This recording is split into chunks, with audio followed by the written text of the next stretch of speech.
Gracias, hermanos, por vuestras oraciones durante nuestro tiempo en Sicilia. La verdad es que el Señor bendijo el tiempo allí. Fue una bendición estar con mi suegra para poder consolarla y también con otros miembros de la familia. El motivo del viaje, claro, fue muy triste, pero al mismo tiempo nosotros pudimos regocijarnos en la seguridad de que el padre de Paula está en el mejor sitio donde puede estar, en la presencia del Señor. Vamos a orar una vez más antes de abrir la palabra. Señor, gracias por tu presencia con nosotros en esta mañana. Señor, confesamos nuestra necesidad de ti y yo, Señor, confieso mi necesidad como ser humano frágil y lleno de flaquezas. Señor, ayúdame a dejar de lado todas las preocupaciones, las distracciones, las ansiedades de la semana, para que pueda fijarme plenamente en ti, en tu palabra y en la verdad del Evangelio. Y llénanos, Señor, a todos en esta mañana de tu Espíritu Santo, para que en medio de este mundo tan lleno de tristezas podamos hallar aquel gozo verdadero que solo se halla en Cristo. Y gracias, Señor, por Él y por las promesas que tú has hecho en Él. En el nombre de Jesús. Amén. Si yo te pregunto, ¿cuál es para ti la prioridad número uno en la vida? ¿Cuál es tu prioridad principal en esta vida? ¿Cómo contestarías esa pregunta? ¿Qué dirías? Pues la Biblia nos da una respuesta clara. Nos habla claramente de lo que debería ser nuestra prioridad número uno en la vida. Y se puede resumir en una sola palabra. La palabra amor. Nuestra prioridad principal como cristianos debería ser amar a Dios con toda nuestra mente, corazón y fuerza, y amar al prójimo como a nosotros mismos. Y claramente no alcanzamos esa perfección que anhelamos. Somos muy conscientes de nuestra fragilidad, de cómo nuestra propia naturaleza caída nos impide amar como quisiéramos amar.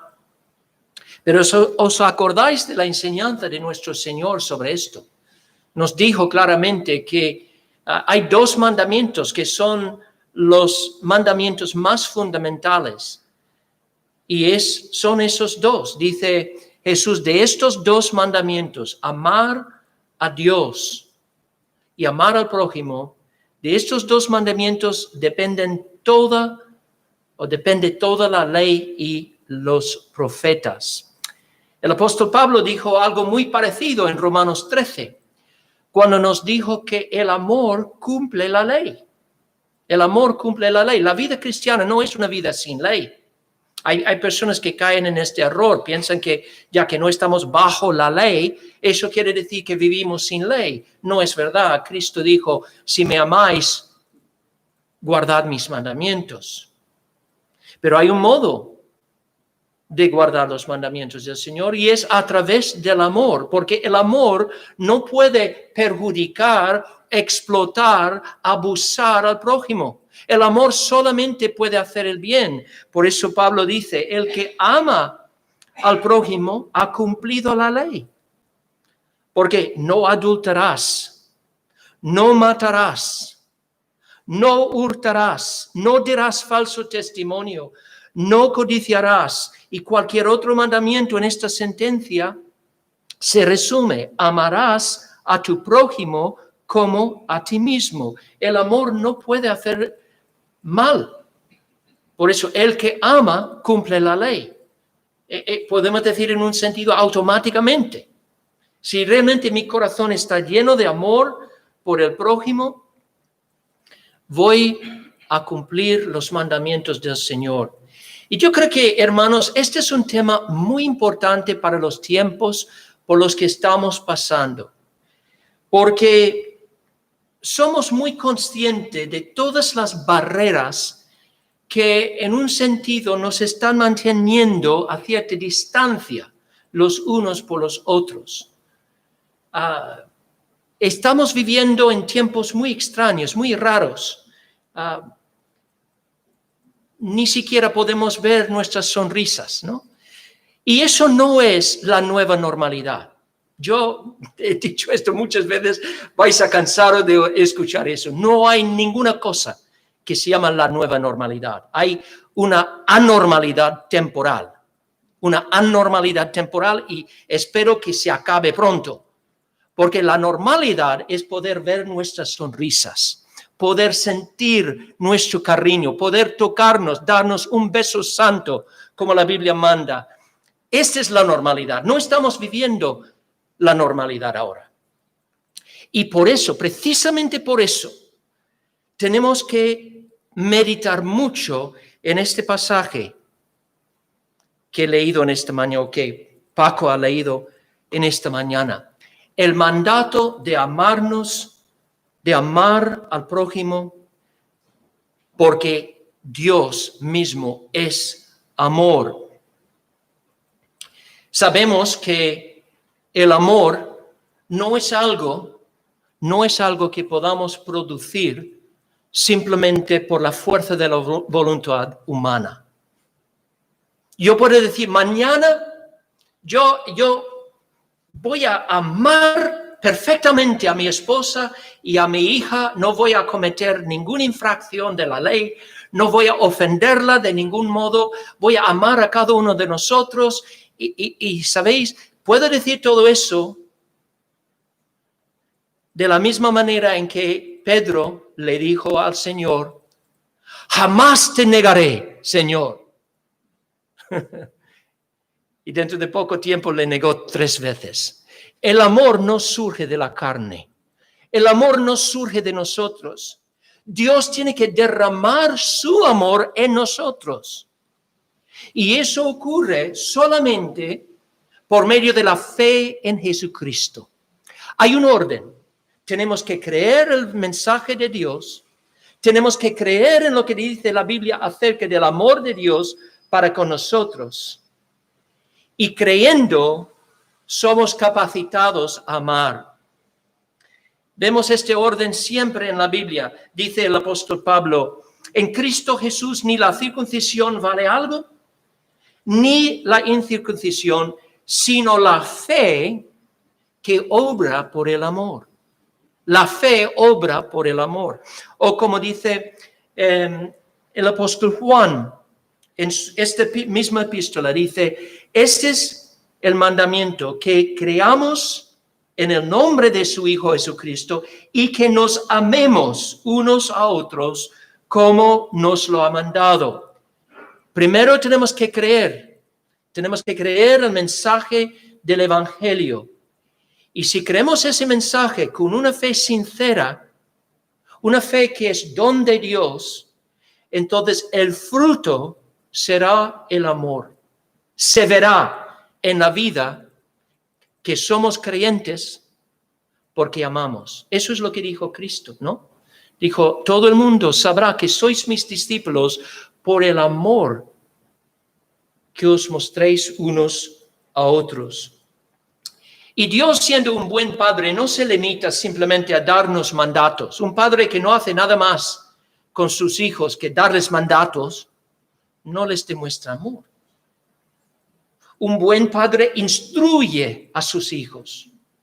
Aunque sí tiene que mandar, tiene que dar instrucciones, pero también explica la lógica de sus propios mandatos. Y Dios es un buen padre y eso es lo que nos hace. Nos manda que amemos, pero luego nos explica por qué el amor tiene que ser la prioridad número 1 de nuestras vidas. Y esto es lo que el apóstol Juan está haciendo en este pasaje delante de nosotros en esta mañana en Juan 4 y los versículos 7 y 12. Nos está explicando la lógica del amor.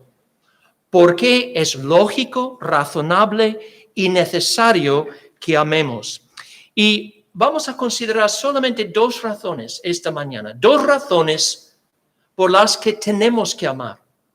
Y la primera razón tiene que ver con la naturaleza de Dios mismo.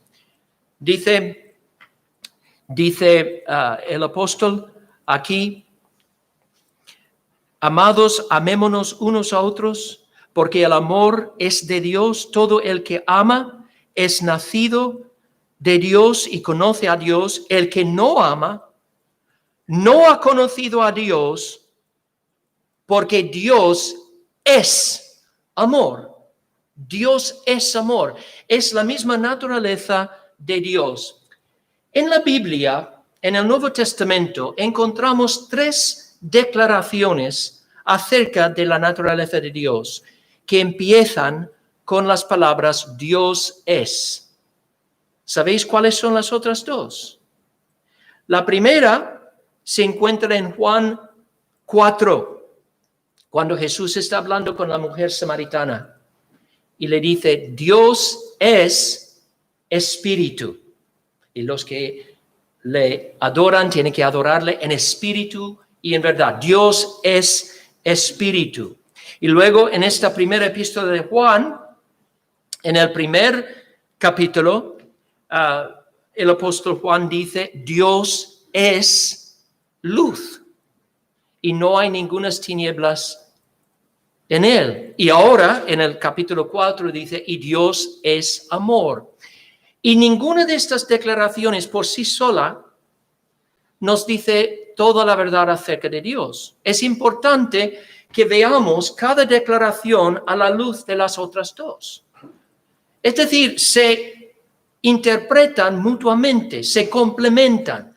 Tenemos que entender qué clase de amor tiene Dios. Y solamente entendemos el amor de Dios si entendemos que Dios es espíritu y que Dios es luz.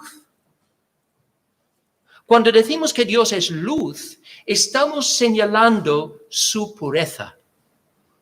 Es un Dios santo, un Dios en el que no vamos a encontrar nunca nada oscuro, nada malévolo, perverso.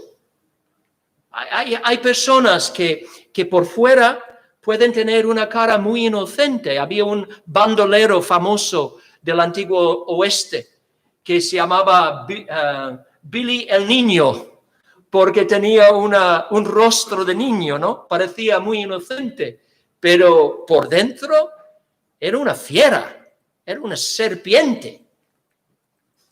Pues en Dios no vamos a encontrar nada oscuro. Dios es luz, es un ser inmaculado, es puro. No hay en él nada de perversidad, nada de crueldad. Aunque él juzga justamente. Jamás vamos a poder acusarle de alguna injusticia. Jamás. También dice la palabra, Dios es espíritu. Y eso quiere decir que Él no tiene las limitaciones que nosotros tenemos por tener cuerpos físicos. Nosotros nos cansamos, ¿no? Dios nunca se cansa. Sus fuerzas nunca se agotan. Nosotros podemos tener una tendencia a caer en el egoísmo, pero Dios siempre tiene un amor altruista. Es puro espíritu, no tiene ninguna necesidad física que suplir. Él no tiene necesidad de nada. Es un espíritu puro, santo, y es solamente a la luz de estas realidades que podemos entender correctamente lo que significa Dios es amor. Es amor, y eso quiere decir que tiene un amor santo y un amor espiritual. Pero no solamente posee amor. Juan nos dice aquí, Dios es amor, es su misma esencia. Y aquí os voy a decir algo, una lección básica de la teología, el estudio de Dios. y tiene que ver con los atributos de Dios. Y es esta. Todos los atributos de Dios son esenciales.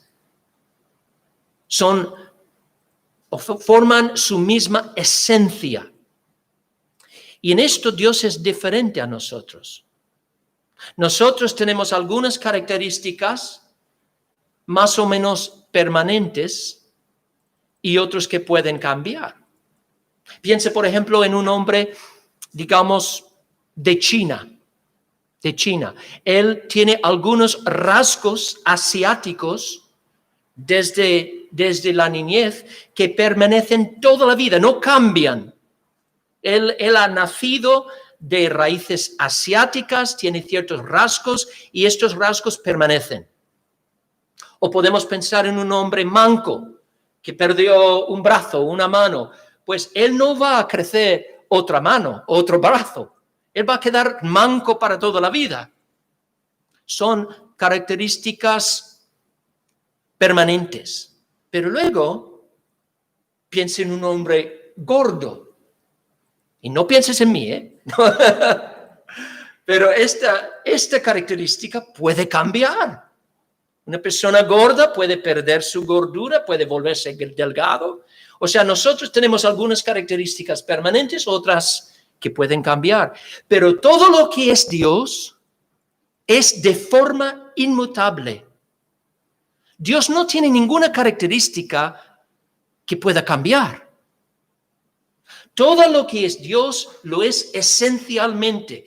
Y cuando Juan dice Dios es amor, quiere decir esta es la misma esencia de Dios, de tal modo que todo lo que Dios hace, en todo lo que Dios hace, siempre de un modo u de otro, su amor se manifiesta. Y eso es verdad incluso cuando Dios juzga. Piensa en la Biblia, en todos los grandes juicios de la historia. Piensa, por ejemplo, en el diluvio, o piensa en el juicio de Sodoma y Gomorra, o el juicio de los ejércitos de Faraón en el Mar Rojo, o el juicio de los habitantes de Jericó, cuando los hebreos lucharon contra ellos. Pues esos son momentos de juicio en los cuales vemos con toda claridad la justicia de Dios y la severidad de su justicia. Pero curiosamente en estos mismos actos también vemos muestras de la compasión y la misericordia y el amor de Dios. ¿Cómo? Pues pensad en el diluvio. Las mismas aguas que sirvieron para ahogar el mundo entero, pues sirvieron para llevar a Noé y a su familia a un nuevo mundo, seguros, encerrados en el arca.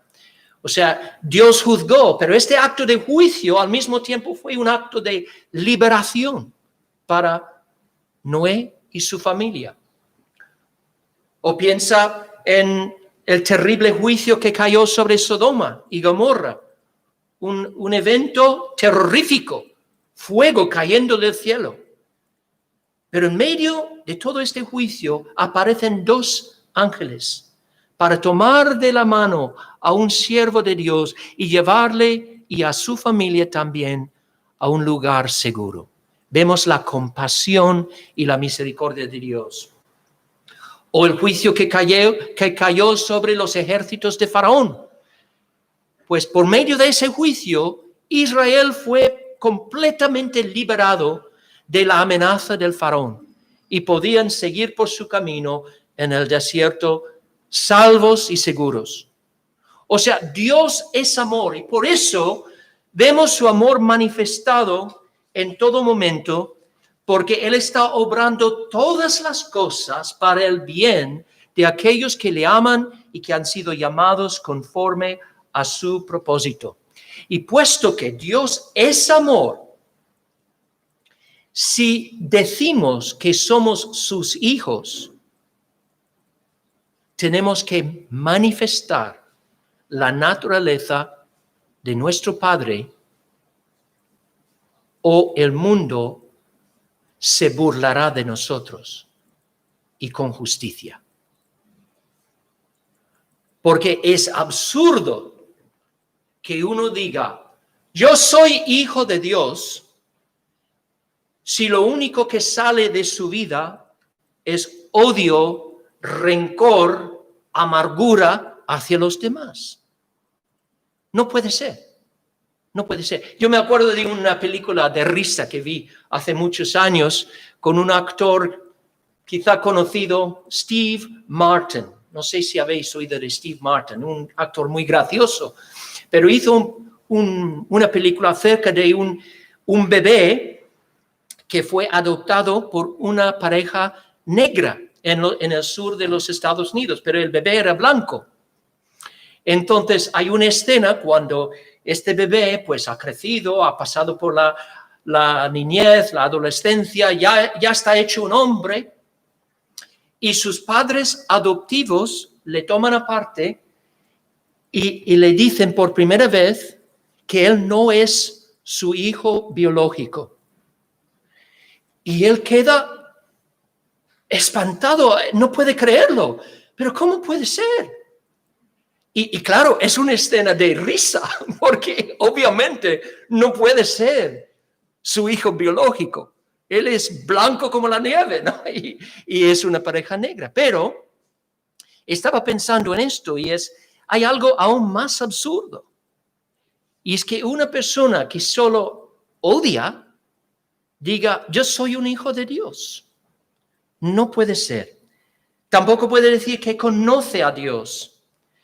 No puede ser que conoce a Dios. Porque, dice Juan, el que no ama, no ha conocido a Dios. En la Biblia, la palabra conocer es una palabra que implica mucho más que un mero conocimiento formal o superficial. A veces decimos, sí, yo conozco a esa persona, pues tengo cierta relación con él, pero una relación muy distante, muy formal, superficial. Pues cuando la Biblia habla de conocer, muchas veces está hablando de algo mucho más íntimo. Por ejemplo, cuando dice que Adán conoció a Eva. Está hablando de cuando tuvieran relaciones sexuales por primera vez y la conoció carnalmente, conoció a ella de forma íntima. Y yo creo que eso es lo que Juan está diciendo. El que no ama, no ha conocido a Dios. Es que no puede pretender tener una relación íntima de amistad con Dios si su vida no se caracteriza por el amor. ¿Y por qué? Porque solemos asemejarnos a las personas con quienes pasamos tiempo. ¿Os acordáis de lo que dijeron acerca de los apóstoles Pedro y Juan cuando se presentaron ante los gobernantes de Israel para defender su predicación del Evangelio? Y dice la palabra que los gobernantes de los judíos se maravillaban y les reconocían que habían estado con Jesús. Su denuedo, su gozo, su confianza, todo lo que ellos manifestaban, demostraban que habían pasado tiempo en comunión con Jesús. Y así es, hermanos, si realmente conocemos a Dios, es decir, tenemos una relación con Él, pasamos tiempo en su presencia, eso tiene que manifestarse en nuestra forma de tratar a las personas a nuestro alrededor. Si no, hay dos posibilidades. O no hemos nacido de nuevo, no conocemos a Dios, o puede que estemos apagando el amor en nuestras vidas por algún pecado no mortificado.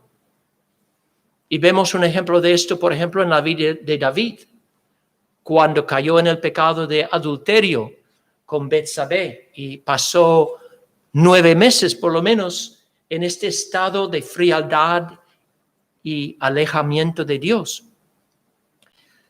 Tenemos que, por lo tanto, examinar nuestras vidas, porque lo normal para un cristiano es que manifieste amor. Un cristiano que está andando en el Espíritu, un cristiano que está pasando tiempo con Cristo en comunión, tiene que manifestar esto. Esa es la primera razón por la que Juan dice que tenemos que amar. Esto tiene que ser la prioridad número 1, porque Dios es amor.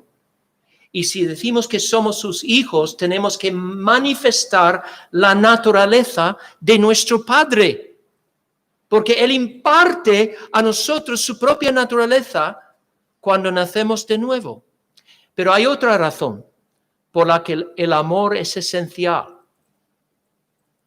Hay otra razón que Juan nos da para mostrarnos la lógica del amor, y es que Dios nos ha dado a conocer su amor de modo profundo por haber enviado a su Hijo a este mundo. Esto es lo que dice en los versículos 9 al 11. Voy a leerlos otra vez.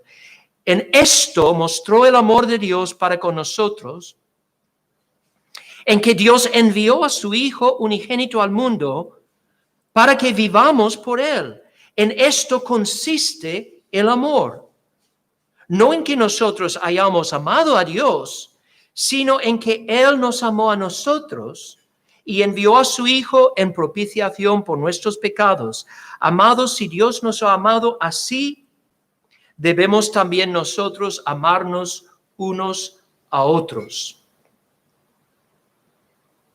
Dios nos ha mostrado en enviarnos a Cristo la profundidad de su amor.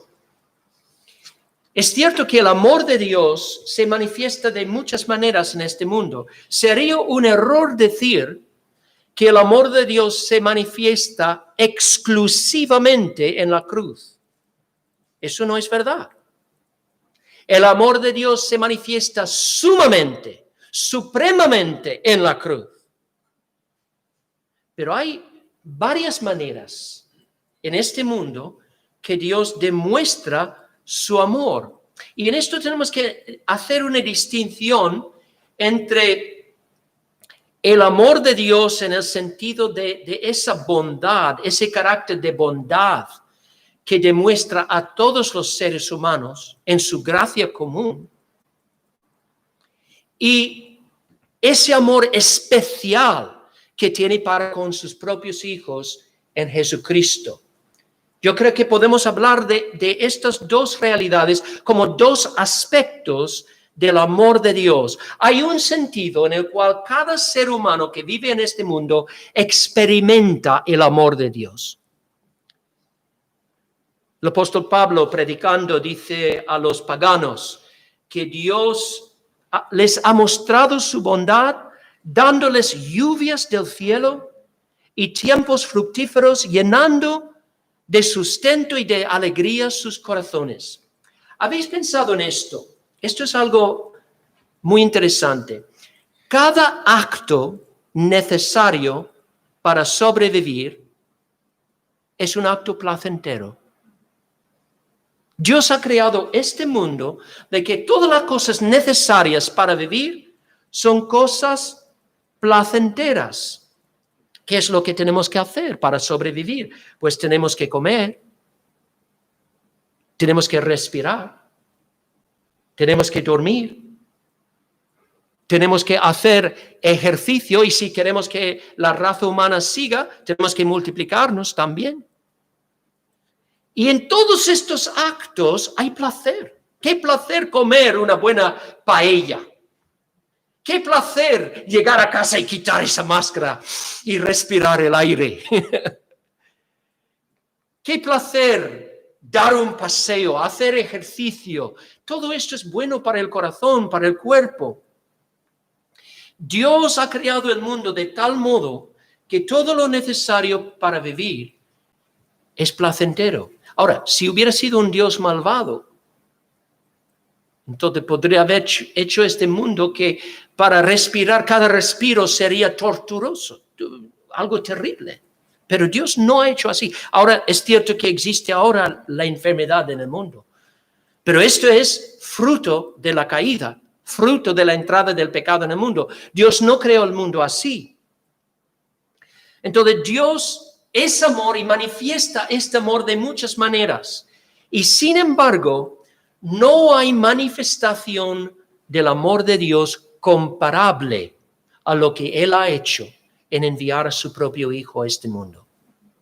Para bendecirnos con comida, con aliento, con descanso, Dios solamente tiene que levantar su dedo.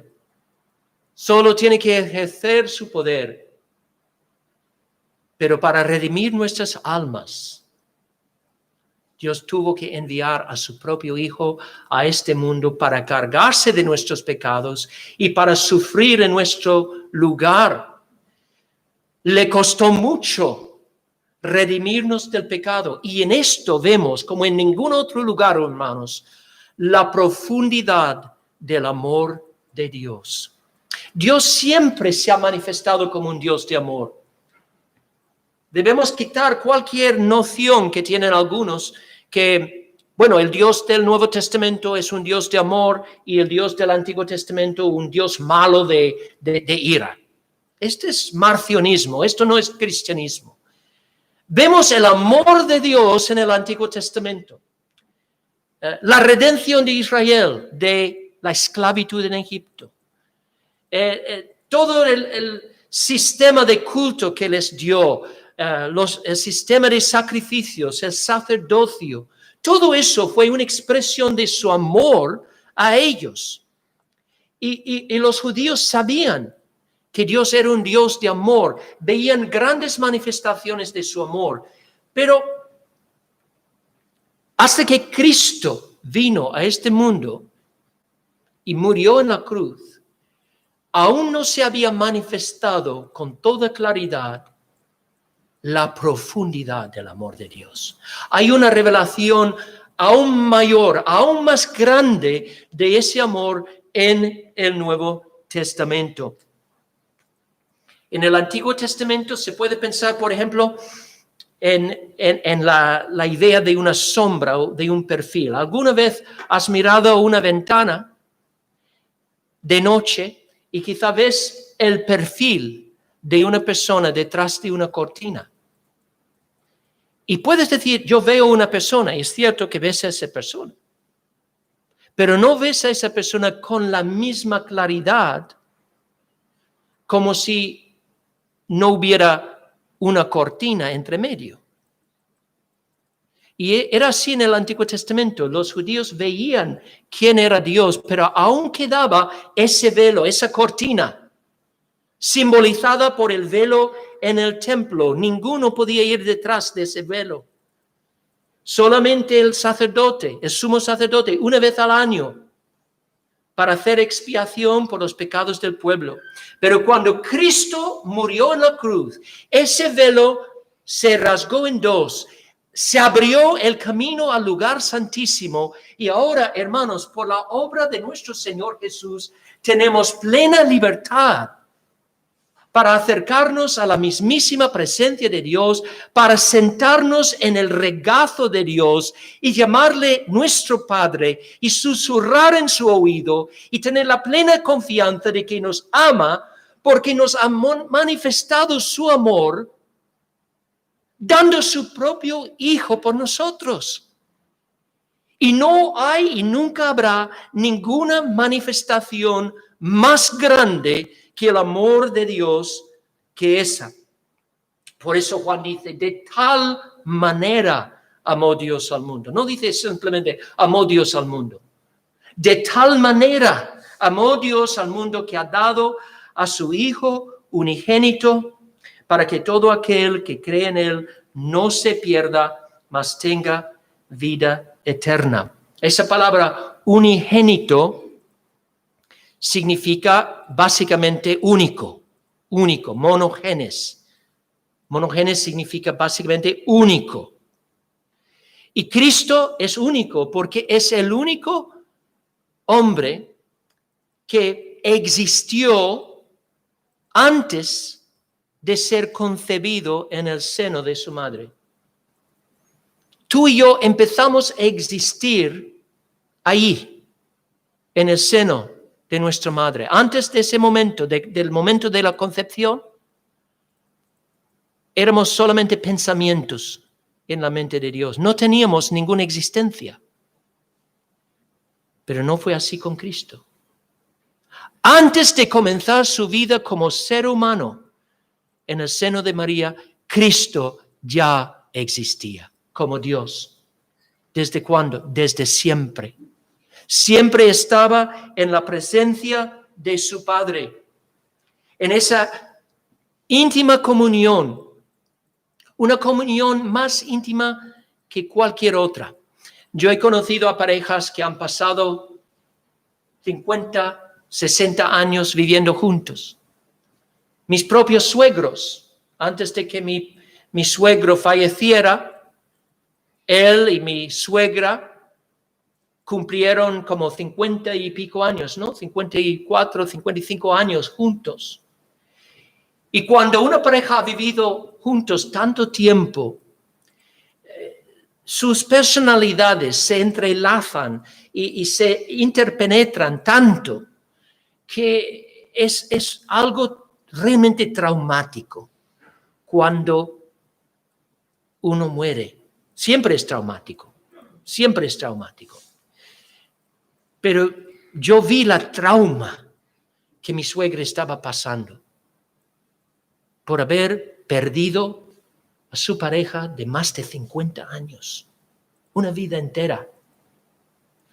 Ahora, imagina dos personas que han pasado una eternidad juntos. ¿Te puedes imaginar la intensidad de amor, la intensidad de comunión? Y sin embargo, para redimir tu alma y mi alma del infierno y de la esclavitud del pecado, el Padre fue dispuesto a enviar a su Hijo a este mundo, para que, tomando forma de hombre, pudiera cargarse con la culpa de nuestros pecados y sufrir bajo esa terrible carga. Y no solamente nuestros pecados, dice Juan, de todo el mundo, es decir, la humanidad en toda su diversidad. Ahora, no estoy negando aquí la redención particular, ¿entendéis? Estoy hablando de toda la humanidad sin distinción. Cristo murió por un pueblo de toda lengua, raza, estirpe, nación, cargándose de los pecados del mundo. Esto fue el precio de nuestra redención. Dice el apóstol que aquí, en esto mostró el amor de Dios para con nosotros, en que Dios envió a su Hijo unigénito al mundo para que vivamos por él. Y luego dice, envió a su Hijo en propiciación por nuestros pecados. Esa palabra propiciación, ¿a qué se refiere? Una propiciación es una ofrenda o un sacrificio que tiene el propósito de apaciguar la ira de una persona ofendida. Vemos un ejemplo de esto, por ejemplo, en el Antiguo Testamento, cuando Jacob está volviendo a casa. Después de muchos años de vivir con su tío Labán, él decide volver a la tierra de Canaán y cuando está en camino a casa, recibe noticias que su hermano Esaú está viniendo con 400 hombres a su encuentro. Y le entra un terror porque piensa, Esaú está todavía enfadado conmigo, viene para matarme y matar a mi familia, masacrar a todos. Entonces, ¿qué hace Jacob? Él empieza a enviar delante de sí regalos a su hermano. Y dice, quizá así puedo propiciarle. Propiciarle es la palabra que se usa. Puedo apaciguar su ira. Por eso Dios envió a su Hijo al mundo.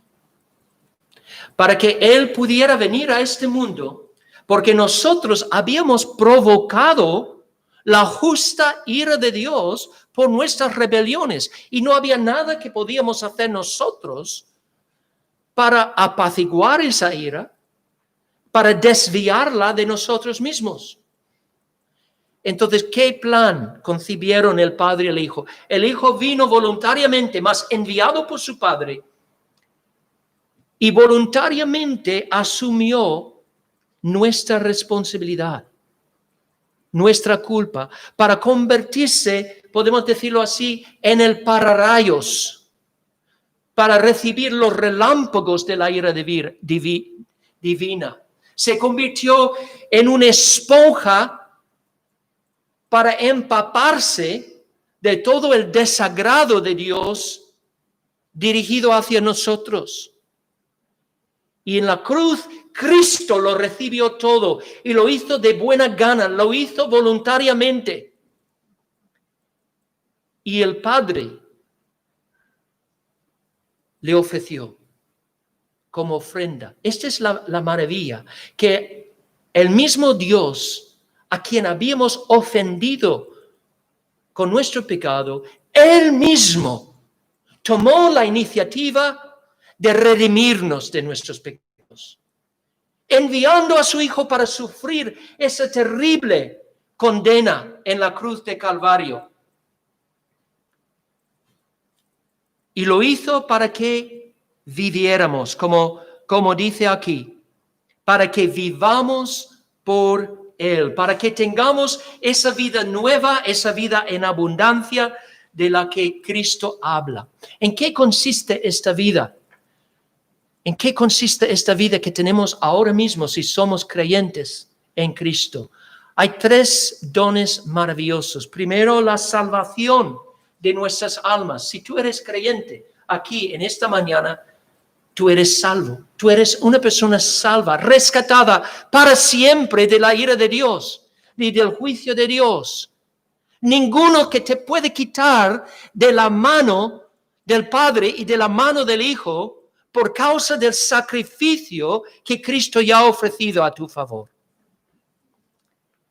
Segundo don, libertad espiritual del dominio del pecado. Antes de conocer a Cristo, éramos esclavos del pecado, entregados a nuestras propias concupiscencias, sin ningún poder en nuestra vida, ninguna motivación, ningún deseo de vivir para Dios, de andar en santidad.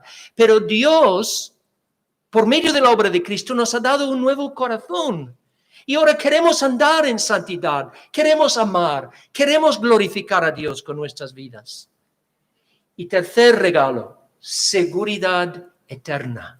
La seguridad de estar ahora y para siempre en el amor de Dios. Como dice Pablo, no hay nada que pueda separarnos del amor de Dios en Jesucristo. Hermanos, si solamente pudiéramos tener los ojos abiertos para entender algo de la grandeza de lo que Dios ha hecho a nuestro favor, veríamos realmente qué significa el amor de Dios. Y confiando en ese amor, hermanos, si confiamos en ese amor, ¿cómo no vamos a amar? Es imposible.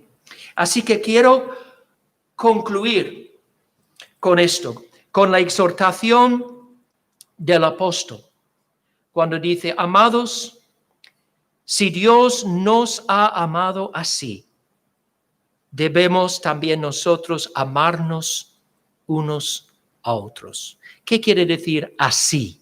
Dios no nos ha amado así. ¿Cuáles son las características del amor divino que deberían manifestarse en nuestras vidas. En primer lugar, el amor de Dios es un amor espontáneo. Es decir, sale de Él no provocado por ninguna cosa buena que Dios haya encontrado en nosotros. ¿Sabéis lo que Dios vio en nosotros cuando tomó la decisión de rescatarnos? Os leo lo que Dios vio en nosotros. Dice Pablo, éramos en un tiempo insensatos, rebeldes, extraviados, esclavos de concupiscencias y deleites diversos, viviendo en malicia y envidia, aborrecibles y aborreciéndonos unos a otros. Eso es lo que Dios vio. Y nos amó. Un amor no provocado por ninguna cosa buena en nosotros. Si Dios nos ha amado de forma espontánea, así tenemos que amarnos mutuamente.